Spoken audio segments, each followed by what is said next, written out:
So ప్రార్థనలో దేవుని అడగడం జరిగింది, ఏసయ్య ఈ నూతన నెలలో దేని గురించి బోధించమంటావు ఈ అర్ధరాత్రిలో అన్నప్పుడు క్రిస్మస్ సీజన్కి ఎంటర్ అవుతున్నాం కాబట్టి ఈ నెలంతా కూడా ఏసయ్య గురించి బోధించమని ఒక తలంపు వచ్చింది నాకు. సో ఏసయ్య జీవిత చరిత్ర, ఆయన బాల్యం ఏంటిది, ఆయన జననం ఏంటిది, ఆయన యొక్క పరిచర్య ఎలా చేశాడు, బాప్తిజం ఎలా తీసుకున్నాడు, సో ఆయన ప్రార్థన జీవితం ఎలా ఉంది, ఆయన ఎన్ని అద్భుతాలు చేశాడు, అవి ఏమేమి అద్భుతాలు చేశాడు, ఎన్ని స్వస్థతలు చేశాడు, ఆయన ఎన్ని విడుదల ప్రార్థనలు చేశాడు, సో ఆయన యొక్క జీవితం, ఆయన లైఫ్ ఎలా ఉండేది, ఆయన లైఫ్ స్టైల్ ఎలా ఉంది, సో అన్నిటి గురించి కూడా ఈ నెలంతా కూడా మ, మొత్తం ఏసఐ గురించే మాట్లాడడం జరుగుతుంటుంది. సో ఎన్ని రోజులు పడుతుందో తెలియదు నాకు, ఎన్ని రోజులు వస్తుందో తెలియదు, కానీ యేసయ్య జీవిత చరిత్ర అనే టాపిక్ ద్వారా దేవుడు మాట్లాడబోతున్నాడు మనందరితోటి. ఆయన జీవిత చరిత్ర క్లియర్గా, ఆయన జననం ఎలా వచ్చింది, ఆయన యొక్క బాల్యం ఎలా ఉంది, ఆయన యొక్క పరిచర్య ఎలా ఉంది, ఆయన సేవ ఎప్పుడు మొదలుపెట్టాడు, ఎప్పుడు బాప్తిజం తీసుకున్నాడు, ఆయన చేసిన బోధనలు ఏంటి, ఏమేమి బోధన చేశాడు, ఏమేమి అద్భుతాలు చేశాడు, ఏమేమి ఆశ్చర్య కార్యాలు చేశాడు. సో ఈ నెల క్రిస్మస్ సీజన్ కాబట్టి we will talk about Jesus Christ only. So దేవుడి కోసమే దేవుడు యేసయ్య గురించే మనము మాట్లాడబోతున్నాము, తెలుసుకోబోతున్నాము, ఇంకా లోతుగా తెలుసుకోబోతున్నాము.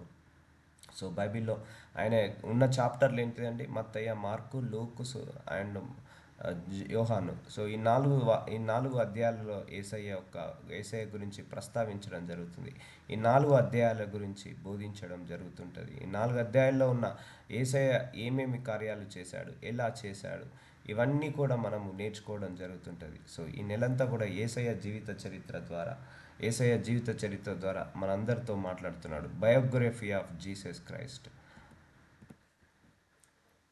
సో ఫస్ట్ జననము. సో బయోగ్రఫీ ఎప్పుడైనా మనకు ఎప్పుడు స్టార్ట్ అవుతుంది, జననంతో మొదలవుతుంటుంది. చూద్దాము. యోషయ 7:14 కాబట్టి ప్రభువు తాను యొక్క సూచన మీకు చూపును, ఆలకించుడి. కన్యక గర్భవతి అయి కుమారుని కని అతనికి ఇమాన్యుయేల్ అను పేరు పెట్టును. చూసారా? సో ఈ దేవుడి యొక్క పుట్టుక వేరు. సో ఈ దేవుడు ఎలా పుట్టాడు? సో మన యేసు ప్రభు వారు ప దేవుడు ఆయనే, ఒక దేవాది దేవుడే భూలోకానికి రావాల్సిన పరిస్థితి ఏర్పడింది. ఒక దేవాది దేవుడే ఒక మనిషి రూపం ఎత్తాల్సి వచ్చింది. ఆయన్నే మనిషిని సృష్టించాడు, ఆయన దేవుడై ఉండి మనిషిని సృష్టించాడు. ఆ మనిషి రూపంలో ఆయన్నే దాచాల్సిన సమయము, అవసరము అక్కెర వచ్చింది ఒకరోజు. సో ఆయన పుట్టుక ఎలా ఉంటుంది? కన్యక అంటే పెళ్ళి కాకుండానే గర్భవతి అవుతుందని రాయబడింది. ఆయన పేరు ఇమ్మాన్యుయల్. ఇమ్మాన్యుయల్ అంటే దేవుడు మనకు తోడుగా ఉన్నాడని అర్థము. సో కన్యక గర్భవతి అయి కుమారుని కానీ అతనికి ఇమ్మాన్యుయల్ అని పేరు పెట్టును. సో ఇది ఆల్రెడీ యోషయ గ్రంథంలో యేసుప్రభు వారు రాకముందుకే యోషయ అనే ప్రవక్త ఆల్మోస్ట్ 700 సంవత్సరాల క్రితమే ప్రవచించడం జరిగింది.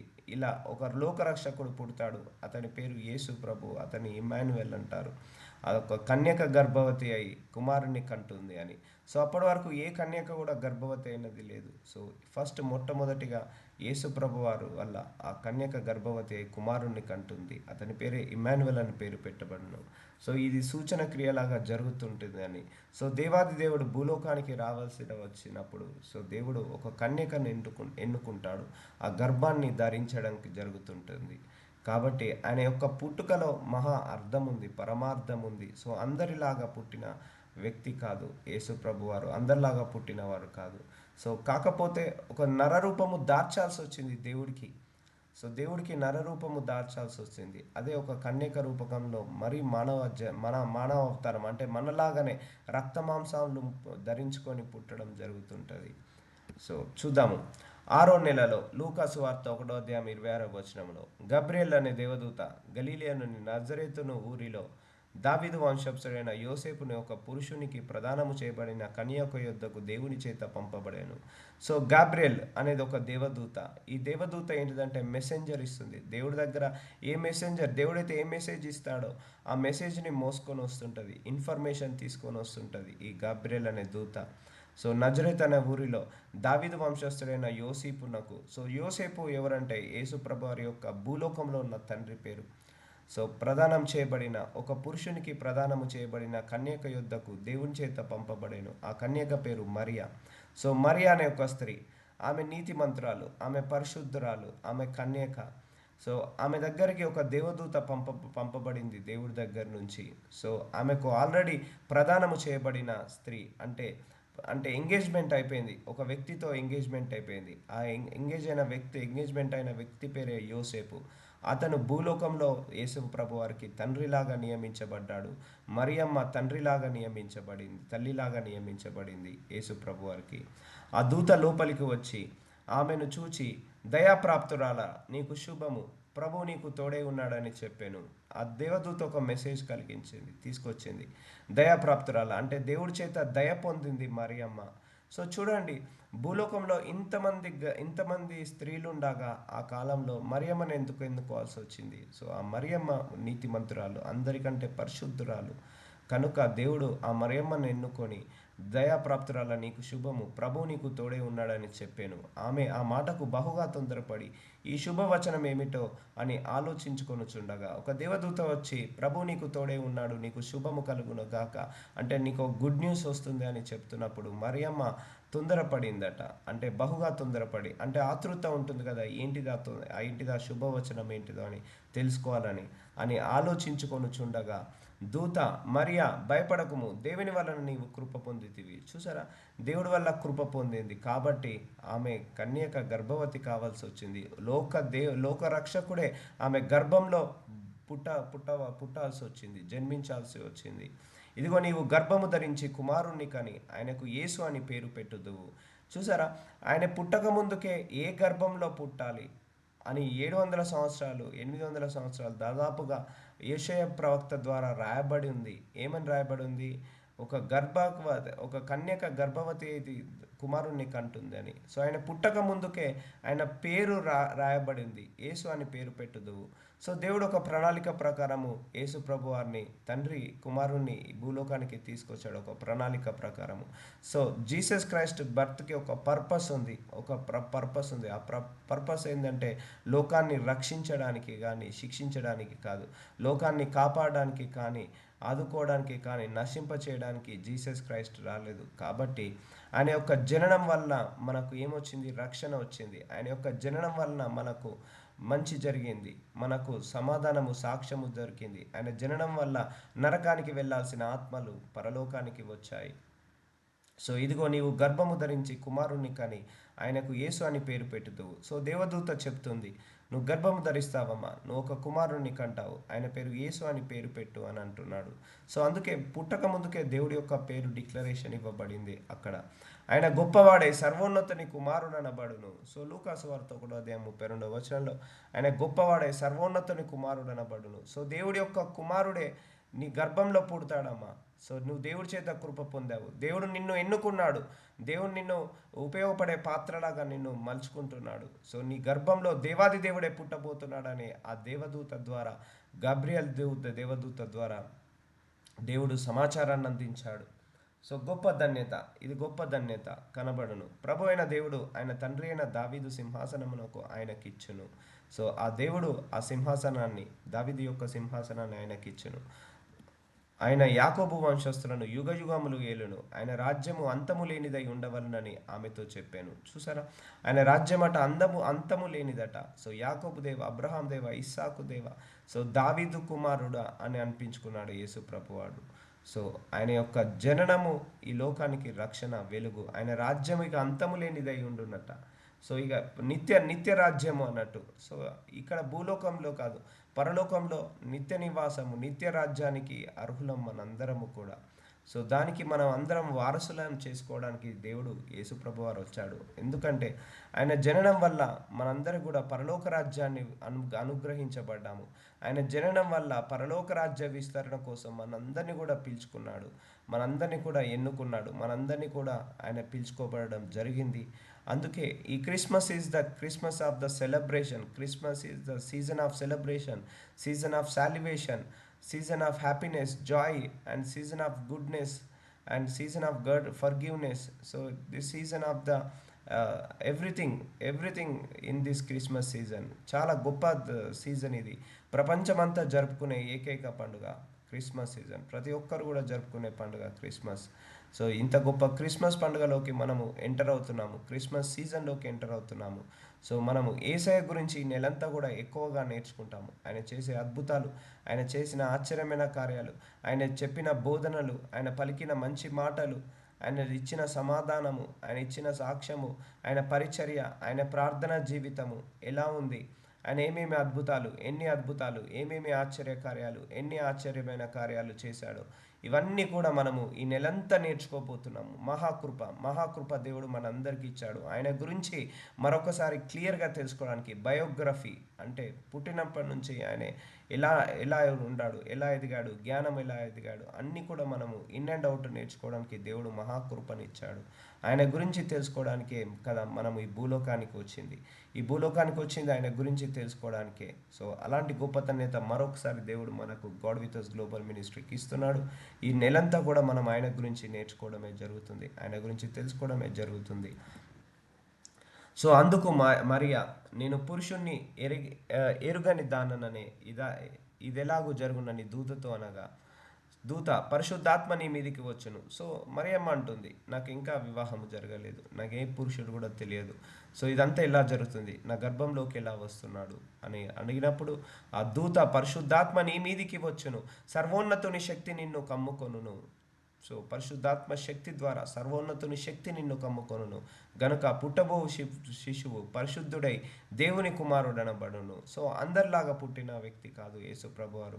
సో దేవాది దేవుడే ఆ గర్భాన్ని దాల్చడానికి పరిశుద్ధాత్మ శక్తిని పొందుకున్నాడు. దేవుడి యొక్క శక్తి చేత, దేవుడి యొక్క ఆత్మ చేత, దేవుడి యొక్క బలము చేత, దేవుడి యొక్క పరిశుద్ధ చేత ఆ గర్భము ధరించబడింది.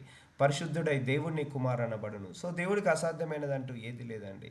ఆదాము మాత్రం మట్టిలో నుంచి పుట్టి మట్టిలో నుంచి తయారు చేయడం జరిగింది. దాని తర్వాత యేసు ప్రభువారు మాత్రం గర్భంలోనే వేరే ప్రమేయం, పురుషుడి ప్రమేయం లేకుండా పుట్టడం జరుగుతుంటుంది. యేసు ప్రభువారు మరియమ్మ గర్భాన్ని ధరించడం జరుగుతుంటుంది. సో ఇదంతా కూడా దేవదూత చెప్తున్నది. పుట్టబోవు శిశువు పరిశుద్ధుడై దేవుడి కుమారుడు అనబడును. సో యేసు ప్రభువారు దేవుడి కుమారుడుగా భూలోకానికి వచ్చాడు, దైవ కుమారుడుగా భూలోకానికి వచ్చాడు. చూశాడండి, ఇంత గొప్ప ధన్యత మన దేవుడు మనిషి రూపాన్ని దాల్చాల్సి వచ్చింది. సో అందుకే మనిషి ఎప్పుడు దేవుడు కాలేడు, కానీ మన దేవుడే మనిషి కావాల్సి వచ్చిన రోజు వచ్చింది. సో దానివల్ల ఏంటిదంటే పాపము పెరగడం వల్ల, ఆ పాపము విస్తరించడం వల్ల ఈ భూలోకానికి రక్షణ దొరకడం కావాలి కాబట్టి, కాలం పరిపూర్ణమైంది కాబట్టి తన ఒక్క కుమారుని భూలోకానికి పంపించడానికి దేవుడు డిసైడ్ చేసుకున్న సీజన్ క్రిస్మస్ సీజన్. యేసుక్రీస్తు జనం విధం ఎట్లగా మత్తయి సువార్త 1:18. సో ఆయన జననం ఎట్లా అనగా, ఆయన తల్లి అయిన మరియా యోసేపునకు ప్రదానము చేయబడిన తర్వాత ఆ మరియమ్మకు అండ్ యోసేపుకి ఏమైంది, ఎంగేజ్మెంట్ జరిగింది. తర్వాత వారు ఏకము కాకమునుకే ఆమె పరిశుద్ధాత్మ వలన గర్భవతిగా ఉండెను. సో పరిశుద్ధాత్మ వలన తను గర్భవతి దాల్చింది. సో ఎంగేజ్మెంట్ అయింది కానీ ఇంకా వివాహం జరగలేదు. కానీ ఇంకా వాళ్ళు ఏకము కాకముందుకే ఆమె గర్భవతి దాల్చింది పరిశుద్ధాత్మ వలన. ఆమె భర్త అయిన యోసేపు నీతిమంతుడై ఉండి, సో యోసేపు చాలా నీతిమంతుడు, ఆమెను అవమానపరచనులక రహస్యంగా ఆమెను విడనాడను ఉద్దేశించాను. సో ఆమెకు గర్భవతి అయింది. సో ఆమెను ఏంటిది, కొంతమంది అయితే ఇక్కడ ఈ కాలంలో అయితే బదనాం చేస్తారు, లేకపోతే ఆమె గురించి చెడుగా మాట్లాడి ఆమె గురించి అవమానపరుస్తారు, లేకపోతే ఇతరులకు చెడుగా మాట్లాడి ఆమెను కొట్టించడము, చంపించడము, రాళ్లతో చంపించడము, ఇలాంటిది ఏమీ చేయకుండా ఆయన గర్భవతి అయినది తెలుసుకొని అవమానపరచనులకు రహస్యంగా ఆమెను వీడనాడు ఉద్దేశించాను. ఆమెను వదిలేద్దాం అనుకున్నాడు రహస్యంగా, ఆమెను ఎలాంటి అల్లరి చేయకుండా, ఆమెను ఎలాంటి తిట్టకుండా, ఆమెను ఎలాంటి విధంగా ఆమెను హింసించకుండా రహస్యంగా విడచేద్దామని అనుకున్నాడు. ఎందుకంటే ఆయనకు కూడా చెడిపోయారు, పెళ్లి కాకముందుకే గర్భవతి అయింది అంటే చాలామంది కూడా అది తప్పుగా అనుకుంటారు అని, ఆమెను తప్పుగా అనుకుంటారు. సో రహస్యంగా వినడామని మనసులో ఉద్దేశించాడు. తన ప్రజలు వారి పాపముల నుండి ఆయనే రక్షించును కనుక ఆయనకు యేసు అను పేరు పెట్టుదు అనేను. సో తన ప్రజలను వారి పాపముల నుండి ఆయనే రక్షించును. సో ఇది భూలోకానికి పాపక్షమాపణ కోసము, భూలోకానికి తన ప్రజలందరినీ రక్షించడానికి ఆయన భూలోకానికి రావడం జరిగింది. ఆయనకు యేసు అనే పేరు పెట్టుదు అనేను. సో యేసు అనే పేరు ఆల్రెడీ డిక్లరేషన్ ఉంది. ఇదిగో గర్భవతి అయి కుమారుని కను కనుక ఆయనకు ఇమ్మాన్యుయల్ అని పేరు పెట్టుదురు. సో కన్యక గర్భవతి అయింది కనుక ఇమ్మాన్యుయల్ అని పేరు పెట్టుదురు అని ప్రభు తన ప్రవక్త ద్వారా పలికిన మాట నెరవేరునట్లు ఇదంతయు జరిగాను. యోషేయ ప్రవక్త ద్వారా ఆల్రెడీ పలికాడు దేవుడు, ఆ ఆత్మ ప్రేరేపణ ద్వారా పలికాడు. సో యేసు ప్రభు వారు ఎప్పుడు పుడతారు, ఎక్కడ పుడతారు, ఎవరి గర్భంలో పుడతాడు, ఏ ప్రదేశంలో పుడతాడు, ఎందుకు పుడతాడు, ఇవన్నీ కూడా A to Z pre planned. ఇదంతా ప్రీ ప్లాన్డ్, ఏదో సడన్ డెత్ కాదు, సడన్ బర్త్ కాదు. సో ఇది ఒక దేవుడి యొక్క జననము సడన్ కాదండి. అదంతా కూడా ముందుగానే రాయబడింది, ముందుగానే ప్రవచించడం జరిగింది. ఆ ప్రవచన ప్రకారము నెరవేరడం జరుగుతుంది. తన ప్రభు ప్రవక్త ద్వారా పలికిన మాట నెరవేరునట్లు ఇదంతయు జరిగాను. ఇమ్మాన్యుయేలకు పేరు భాషాంతరము దేవుడు మనకు తోడని అర్థము. ఇమ్మాన్యుయేల్ అంటే దేవుడు మనకు తోడుగా ఉన్నాడని అర్థము. చూసారా, దేవుడు మనల్ని విడిచిపోలేదు, దేవుడు మనల్ని మర్చిపోలేదు, దేవుడు మనల్ని కాపాడుకుంటున్నాడు, దేవుడు మనల్ని రక్షించుకుంటున్నాడని సూచన క్రియగా యేసు ప్రభు వారు భూలోకంలో జన్మించడం జరిగింది. అందరూ కూడా మనము గట్టిగా చెప్పాల్సింది, ధైర్యంగా చెప్పాల్సింది, మన రక్షకుడు పుట్టాడని. మన రక్షకుడు మన కోసము పుట్టాడు. ఆయన వచ్చింది భూలోకానికి మన కోసమే అండి. ఆయన ఏమి డబ్బు సంపాదించుకోవడానికో, లేకపోతే డాక్టరేట్ చేయడానికో, డిగ్రీలు సంపాదించుకోవడానికో ఆయన భూలోకానికి రాలేదు. ఆయన భూలోకానికి వచ్చినందుకు కారణము ఆయన మనల్ని రక్షించుకోవడానికే, మనందరినీ కాపాడుకోవడానికే, నరకానికి వెళ్ళాల్సిన మన ఆత్మలను పరలోకానికి మళ్లించడానికే. అందుకే this season is the season of Christmas, this season is the season of happiness, season of the salvation and season of the celebration. అందుకే ఈ నెలంతా కూడా మనం సెలబ్రేషన్స్లో హ్యాపీనెస్గా ఉండాలి, ఎక్కువ ప్రార్థించుకోవాలి, ఎక్కువసేపు దేవుడితో గడపాలి, థ్యాంక్స్ గివింగ్ ఇవ్వాలి ఎక్కువగా. అందుకే ఫారెన్ కంట్రీస్లలో థ్యాంక్స్ గివింగ్ అని ఒక రోజు పెట్టేస్తారు. సో మనం కూడా ఎవ్రీడే థ్యాంక్స్ గివింగ్గా ఉండాలి దేవుడితో. సో దేవుడు మనకు తోడుగా ఉన్నాడు. అదే గాడ్ విత్ అస్, మన యొక్క పేరు కూడా అదే, God with us global ministry. So మత్తయి సువార్త 1:24 యోసేపు నిద్ర మేల్కొని ప్రభుదూత తనకు ఆజ్ఞాపించిన ప్రకారం చేసి తన భార్యను చేర్చుకొని. సో అక్కడ ఆయన మనసులోనే అనుకున్నాడు యోసేపు, కానీ ప్రభుదూత వచ్చి ఆయనకు చెప్పింది, యోసేపు నువ్వు భయపడకు, ఆమె పరిశుద్ధాత్మ వల్ల గర్భవతి పొందింది, ఆమె దేవుడు కుమారుడిని కనపోతుంది, ఆమె గర్భంలో దేవుడు కుమారుడు ఉన్నాడు, నువ్వు భయపడాల్సిన అవసరం లేదు, ఆమె తప్పు చేయలేదు, ఆమె పరిశుద్ధాత్మ శక్తి వల్ల గర్భాన్ని పొందుకుంది, కాబట్టి నువ్వు ఆమెను విడనాడకు, ఆమెకు భర్తలాగా ఉండు, ఆ గర్భంలో పెరుగుతున్న శిశువుకి భూలోక తండ్రిలాగా ఉండు, అతనికి యేసు అని పేరు పెట్టు అని ఆ దేవదూత చెప్పడం జరిగింది. యేసు నిద్రలో మేలుకొని, అంటే కలలో వచ్చి చెప్పడం జరిగింది. ప్రభుదూత తనకు ఆజ్ఞాపించిన ప్రకారము తన భార్యను చేర్చుకొని ఆమె కుమారుని కను వరకు ఆమెను ఎరుగకుండెను. అతడు ఆ కుమారునికి యేసు అని పేరు పెట్టెను. సో ఆయన పుట్టక ముందుకే ఆయన ఏ పేరు పెట్టాలో, ఏ పేరుతో ఆయన జన్మించాలో ముందుగానే రాయబడింది. సో అలాగే 9 నెలలు గడిచిన తర్వాత యేసు ప్రభు వారు భూలోకంలో జన్మించడం జరుగుతుంది. ఆ తండ్రిగా నియమించాడు. సో ఆయన ఎన్నుకున్నాడు యోసేపుని తండ్రిలాగా, భూలోకంలో తల్లిని మరియను తల్లిలాగా ఆయన ఎన్నుకున్నాడు. ఒక పర్పస్ కోసం వాళ్ళిద్దరిని ఎన్నుకున్నాడు. సో ఈ భూలోకంలో తల్లిదండ్రులుగా ఆయన యేసుప్రభు వారికి నియమించడం జరిగింది. యేసుప్రభు వారి తల్లిదండ్రులుగా యోసేపుని, మరియమ్మను నియమించడం జరిగింది. లూకాసు వార్త 2:8 ఆ దేశంలో కొందరు గొర్రెల కాపరులు పొలంలో ఉండి రాత్రివేళ తమ మందను కాచుకొనుచుండగా. ఇదంతా ఇక యేసుప్రభు వారు పుట్టిన సమయంలో ఏం జరిగిందో రాయబడుతుంది ఇదంతా కూడా. సో అదే దేశంలో, ఆయన పుట్టిన దేశంలోట కొందరు గొర్రెల కాపరులు పొలంలో ఉండి రాత్రివేళ తమ మందను కాచుకొనుచుండగా. వాళ్ళు గొర్రెలు కాచుకునే వాళ్ళు, కాపర్లు వాళ్ళ మందను కాచుకుండగా రాత్రివేళ ప్రభుదూత వారి యొద్దకు వచ్చి నిలిచెను. సో ప్రభు యొక్క దూత వాళ్ళ దగ్గరకు వచ్చి నిలిచిందట.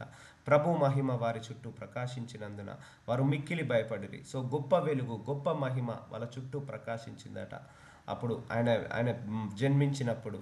సో అయితే ఆ దూత భయపడకుడి, ఇదిగో ప్రజలందరికీ కలగబోవు మహా సంతోషకరమైన సువార్తమానము నేను మీకు తెలియజేయబోచున్నాను. ప్రజలందరికీ. సో ఒక దేశస్తులు కాదు, ఒక మతస్థుల గురించి కాదు. యేసుప్రభు వారు భూలోకానికి వచ్చింది ప్రజలందరి గురించి. అది ఏ కులం వారైనా, ఏ మతం వారైనా, ఏ భాష వారికైనా కూడా ఆయన జన్మించడం జరిగింది అందరి కోసము, వాళ్ళందరి సంతోష కోసము సువార్తమానం మీకు తెలియజేయబడుచున్నాను. సో దావీదు పట్టణమందు నేడు రక్షకుడు మీ కొరకు పుట్టి ఉన్నాడు, ఈయన ప్రభు అయిన క్రీస్తు. సో ఆయన పుట్టాడు, ఆల్రెడీ పుట్టేశాడు, అప్పుడే పుట్టేశాడు. పుట్టేనని ఇన్ఫర్మేషన్ ఇస్తుంది ఆ దేవదూత. అక్కడ ఉన్న గొర్రెల కాచుకునే కొంతమంది వ్యక్తులకు ఆ దేవదూత ఇన్ఫర్మేషన్ ఇస్తుంది. దావీదు పట్టణమందు నేను రక్షకుడు మీ కొరకు పుట్టి ఉన్నాడు, ఈయన ప్రభు అయిన క్రీస్తు. సో ఆయన పేరు ప్రభు. ఆయన ప్రభు అంటే ఆయన ప్రభులను తయారు చేసే ప్రభు, రాజులను తయారు చేసే రాజు, ఆయన దేవుళ్ళని తయారు చేసే దేవుడు, ఆయన యొక్క మహాగణతుడు, మహాశక్తిమంతుడు ఆయన యేసు ప్రభు అయిన క్రీస్తు. ఆయన గురించి ఇక్కడ రాయడం జరిగింది. సో ఆల్రెడీ పుట్టేశాడు, మీరు వెళ్ళండి సో అండ్ సో పట్టణంలో మీ లోక రక్షకుడు పుట్టి ఉన్నాడు, ఆయన పేరు క్రీస్తు అని చెప్తున్నాడు ఆ దేవదూత. దానికి మీదే మీ కానవేయాలు, ఒక శిశువు పొత్తిగుడ్డలతో చుట్టబడి. సో ఆయన పుట్టినప్పుడట ఒక శిశువుని పొత్తిగుడ్డలతో చుట్టబడి ఒక తొట్టిలో పడుకొని ఉండుట మీరు చూచెదరని వారితో చెప్పాను. అదొక మీకు సింబల్గా చెప్తున్నాను. ఒక బిడ్డ ఇప్పుడు అదే టైంకి ఎంతోమంది పిల్లలు పుట్టొచ్చు, కానీ ఈ బిడ్డ మాత్రము ఒక మంచి పొట్టిగుడ్డలో తొట్టిలో పడుకొని ఉండుట మీరు చూచెదరని వారితో చెప్పాను. ఇదే మీకు సూచన, ఇదే మీ కానవాలు అని చెప్తున్నాడు. వెంటనే పరలోక సైన్య సమూహము ఆ దూతతో కూడా నుండి. సో పరలోక సైన్య సమూహము చూడండి, ఆయన భూలోకంలో పుట్టినప్పుడట పరలోకంలో ఒక సైన్యం వచ్చేసిందట, సైన్యం మొత్తం వచ్చేసిందట. వెంటనే పరలోక సైన్య సమూహము ఆ దూతతో కూడా నుండి సర్వోన్నతమైన స్థలములలో దేవునికి మహిమయు ఆయనకిష్టులైన మనుషులకు భూమి మీద సమాధానము కలుగుగా కానీ దేవునికి స్తోత్రము చేయుచుండెను. సో ఆయన జన్మించినప్పుడు ఒక్క దేవదూత కదండి, దూతల సమూహమే భూలోకానికి వచ్చిందట. దూతల సమూహమే భూలోకానికి వచ్చి సర్వోత్తరమైన స్థలంలో దేవునికి మహిమ ఆయనకిష్టులైన మనుషులకు భూమి మీద సమాధానం కలుగును గాక. సో మనందరం కూడా ఆయనకి ఇష్టమైన ప్రజలమే, అందుకే మనందరికీ సమాధానం ఇవ్వడానికి దేవుడు పంపించాడు అని ఆ దేవదూతలు అన్నీ కూడా దేవుడికి స్తోత్రములు చేయుచుండెను, స్తోత్రాలు చెల్లిస్తున్నాయట. సర్వోన్నతుడికి స్థలములలో దేవుడికి స్తోత్రాలు చెల్లిస్తున్నాయి. సో ఇది జరిగింది. ఆయన భూలోకానికి వచ్చినప్పుడు ఏం జరిగిందనేది ఇక్కడ దేవుడు ఇక్కడ రాయబడం జరిగింది, తెలపడం జరిగింది. ఆ దూతలు తమ యొద్ద నుండి పరలోకమునకు వెళ్ళిన తర్వాత, సో అలా ప్రేస్ చేసిన తర్వాతనట మళ్ళీ ఆ దూతలన్నీ కొన్ని లక్షల దూతలు వచ్చాయి భూలోకానికి. అవన్నీ ప్రేస్ చేసిన తర్వాత మళ్ళీ ఎక్కడికి వెళ్ళాయట, పరలోకానికి వెళ్ళిన తర్వాత ఆ గొర్రెల కాపర్లు జరిగిన ఈ కార్యంను ప్రభు మనకు తెలియజేయుచున్నాడు. సో దేవుడే మనకి ఈ కార్యాన్ని తెలియజేయుచున్నాడని గ్రహించి మనము బెత్లెహేం వరకు వెళ్ళి చూతుము రండని ఒకరితో ఒకడు చెప్పుకొని, సో ఈ దేవదూత ఇచ్చిన ఇన్ఫర్మేషన్ బట్టి మనం కూడా వెళ్ళి చూద్దాము, ఈ దేవుడు మనకు బయలుపరిచాడు అని ఒకరితో ఒకరు చెప్పుకొని బెత్లెహేం దగ్గరికి వెళ్దాము. త్వరగా వెళ్ళి మరియను యోసేపును తొట్టిలో పడుకొని ఉన్న శిశువును చూచిరి. చూసారా, మరియను యోసేపును తొట్టిలో పడుకొని ఉన్న శిశువుని ముగ్గురిని కూడా చూశారట వాళ్ళు, ఆ గొర్రెలు కాచుకున్న వారు చూచి ఈ శిశువును గూర్చి తమతో చెప్పబడిన మాటలు ప్రచురము చేసిరి. సో ఆ శిశువును చూసి ఆ దేవదూత వచ్చింది, మాకు ఇలా ఇన్ఫర్మేషన్ ఇచ్చింది, ఒక లోకరక్షకుడు ఈ ప్లేస్లో పుట్టాడు, మమ్మల్ని వెళ్ళమని చెప్పింది. ఈ లోకరక్షకుడు ద్వారా లోకానికి వెలుగు వస్తుంది, శక్తి వస్తుంది, రక్షణ వస్తుందని చెప్పారు అని చెప్పడం జరిగింది. వాళ్ళు ఏదైతే దేవదూత ద్వారా విన్నారో, ఏదైతే దేవదూత ద్వారా చూసారో, ఏదైతే అద్భుతం చూసారో అదన్నీ కూడా ఆ మరియమ్మకు యూసేఫ్కి వాళ్ళు ఎక్స్ప్లెయిన్ చేయడం జరిగింది. సో ఇదన్నీ కూడా ఆయన పుట్టినప్పుడు జరిగిన సంగతులు. గొర్రెల కాపర్లు తమతో చెప్పిన సంగతులను గూర్చి విన్న వారందరూ మిక్కిలి ఆశ్చర్యపడిరి. సో వాళ్ళందరూ చెప్పిన విషయాలన్నీ కూడా విని ఆశ్చర్యపడ్డారట. ఎందుకంటే ఎక్కడ పుట్టాడో, ఏం పుట్టారో, ఎవరు పుట్టారో తెలియదు. అలాంటిది మనిషి చెప్పకుండానే దేవదూతలే వచ్చి ఆ గొర్రెలు కాచుకునే వ్యక్తులందరికీ కూడా డైరెక్ట్ చేశాయి, సోయిన్సో పట్టణంలో సోయిన్సో రక్షకుడు పుట్టాడు, మీరు వెళ్ళండి, చూడండి, దర్శించండి అని చెప్పినప్పుడు దేవదూతలే వచ్చి మాకు చెప్పాయి. ఆ సమూహం అంతా కూడా దేవుడికి స్తోత్రము చేసిందని చెప్పినప్పుడు వాళ్ళందరూ కూడా ఆశ్చర్యపోయారట. వాళ్ళందరూ అద్భుత రీతిగా మారిపోయారట. విన్న వారందరూ ఆశ్చర్యపడిపోయి, అయితే మరి ఆ మాటలన్నీ తన హృదయంలో తలసిపోను కొంచెం భద్రము చేసుకునేను. సో అవన్నీ కూడా విని ఆమె హృదయంలో జాగ్రత్తగా కాపాడుకుంటుందట ఆ మాటలన్నీ కూడా. అంతటా గొర్రెల కాపర్లు తమతో చెప్పబడినట్టుగా తాము విన్న వాటిని కన్న వాటిని గూర్చి దేవుని మహిమపరచుచు స్తోత్రము చేయుచు తిరిగి వెళ్ళిరి. సో చేసి ఆ సాక్ష్యము చెప్పుకొని దేవుడు చేసిన మేలుకి, దేవుడు చేసిన అద్భుతానికి, దేవుడు చేసిన కార్యానికి ఏం జరిగిందట, మహిమపరచుచు దేవుడికి స్తోత్రం చేయొచ్చు మళ్ళీ తిరిగి వెళ్ళిపోయారట. సో వాళ్ళు చెప్పింది కరెక్ట్ కదా, దేవదూతలు చెప్పింది కరెక్ట్. సో అండ్ సో ప్లేస్కి వచ్చారు, వాళ్ళు చూసుకున్నారు, కన్ఫర్మేషన్ తీసుకొని దేవుని మహిమపరుచుకుంటూ ఆ గొర్రెల కాపర్లు వెళ్ళిపోయారు. ఆ శిశువుకి సున్నతి చేయవలసిన 8వ దినము వచ్చినప్పుడు గర్భమందాయన పడక మునుపు దేవదూత చేత పెట్టబడిన యేసు అని పేరు వారు ఆయనకు పెట్టిరి. సో ఎప్పుడట 8వ దినమున. సో యేసు ప్రభు వారికి పుట్టిన తర్వాత 8వ రోజున నామకరణం చే నామకరణం చేయడం జరిగింది. దేవదూత చేత దేవదూత చేత పెట్టబడిన యేసు అని పేరు వారు ఆయనకు పెట్టిరి. సో ఇక్కడ వీళ్ళ చేతిలో ఏం లేదు. సో దేవుడే డిసైడ్ చేసుకున్నాడు ఏ పేరుతో పుట్టాలి, దేవుడే డిసైడ్ చేసుకున్నాడు ఏ గర్భంలో పుట్టాలి, దేవుడే డిసైడ్ చేసుకున్నాడు ఏ దేశంలో పుట్టాలి, ఏ రోజు పుట్టాలి, ఏ క్షణం పుట్టాలి, ఎప్పుడు పుట్టాలి. ఇవన్నీ కూడా దేవుడే ఆయన డిసైడ్ చేసుకున్నాడు. ఆయన పేరును కూడా ఆయన్నే నిర్ణయించుకున్నాడు. సో ఏ పేరైతే పెట్టమన్నారో ఆ పేరు 8వ రోజు యేసుప్రభు వారు పుట్టాక 8వ రోజు నామకరణం చేయడం జరిగింది ఆయన పేరుని. అదే యేసు అని పేరు వారు ఆయనకు పెట్టిరి. So will continue tomorrow. Lord Jesus నాజరుడైన యేసయ్య జీవిత చరిత్ర ద్వారా మాతో మాట్లాడి మీ జననం గురించి మాకు క్లియర్గా మాట్లాడావు తండ్రి. మీ జననము, వాటి యొక్క గొప్పతనము ఇవన్నీ కూడా మాకు చూపించావా. మీరు ఎలా పుట్టారు, ఎక్కడ పుట్టారు, పుట్టడానికి రీజన్ ఏంటి, అండ్ మీకు ఏమని పేరు పెట్టడం జరిగింది, ఏ ప్రవక్త ద్వారా బయలుపరచడం జరిగింది, మీ యొక్క పుట్టుకకు కారణం ఏంటిది, మీ యొక్క జననము యొక్క రహస్యాలు ఏంటిది, ఇవన్నీ కూడా ఈ వాక్యము ద్వారా మాట్లాడి మమ్మల్ని అందరినీ కూడా దర్శించావయ్యా. అయ్యా ఈ క్రిస్మస్ సీజన్ అంతా కూడా మీ గురించే మేము మాట్లాడుకోవాలి, మీ గురించే మేము బోధించాలి, మీ గురించే మేము వినాలి నాయన. ఈ డిసెంబర్ అంతా కూడా మాకు ఆ భాగ్యాన్ని దయచేయండి. మీ గురించి ఎక్కువసేపు మాట్లాడుకొని మీ గురించి మీరు చేసిన అద్భుతాలు, మీరు చేసిన ఆశ్చర్యమైన కార్యాలు, మీ జననము, మీ బాల్యము, మీ పరిచర్య, మీ ప్రార్థన జీవితము, మీ అద్భుతాలు, మీ ఆశ్చర్యమైన కార్యాలు, మీ యొక్క మంచి మాటలు, మీ బోధనలు, మీ నుంచి మేము నేర్చుకోవాల్సిన సంగతులు ఇవన్నీ కూడా మాకు బోధించి ఈ నెలంతా కూడా క్రమం తప్పకుండా మాతో మాట్లాడి మమ్మల్ని అందరినీ కూడా సిద్ధపరచమని నాజరుడైన యేసు నామంలో ప్రార్థిస్తున్నాను తండ్రి. ఆమేన్.